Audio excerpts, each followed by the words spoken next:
We've been noticing for the past few months and years, in fact, that progressively there's been more and more abuse of the pedestrianised area permits. This is in the form of extending the hours that they are permitted to be within the pedestrianised area. Normal hours are between 7 o'clock in the morning and 10:30, with a 15-minute leeway to allow them to drive out. We tend to observe vehicles that stay until 11, 11:15, and if we let them carry on, before you know it, they'll be in the pedestrianised area till about 1, 2 o'clock in the afternoon. So we've decided to put a stop to it and to make sure that the hours and the conditions under which these permits are issued are observed as they should be. So this is primarily when it comes to goods vehicles, is that right? Well, permits are issued to a whole host of different individuals and companies. I mean, the whole idea of the pedestrianised area permits is to allow the traders and service providers to have deliveries delivered to their businesses, and in the case of service providers, that they can repair and maintain whatever service it is that they provide. Everybody says it's the goods vehicles, but there's a whole host of other companies that do use this system as well, and perhaps those are the ones that are not that well known and can create the issue, because they might not be unloading.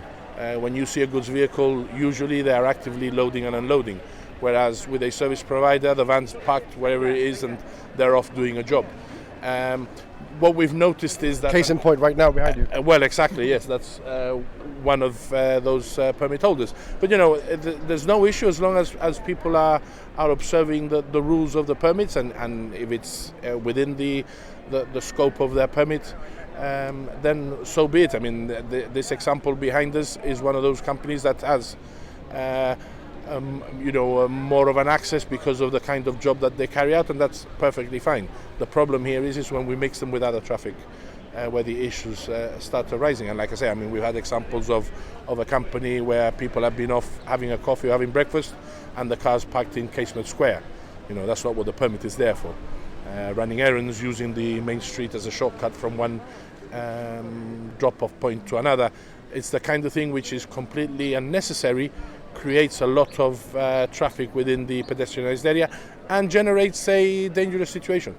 So have you had any representations from the companies themselves, and have you had that conversation with them?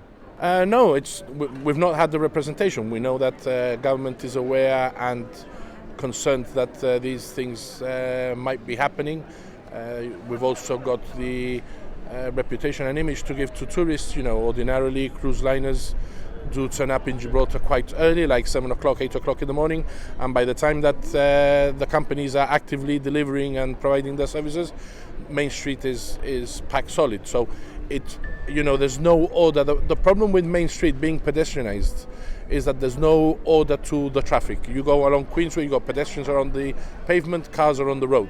Because Main Street is a pedestrianised area, there's no pavement, there's no road, and you got cars where pedestrians should be, pedestrians where cars should be, and it becomes it generates quite a dangerous situation.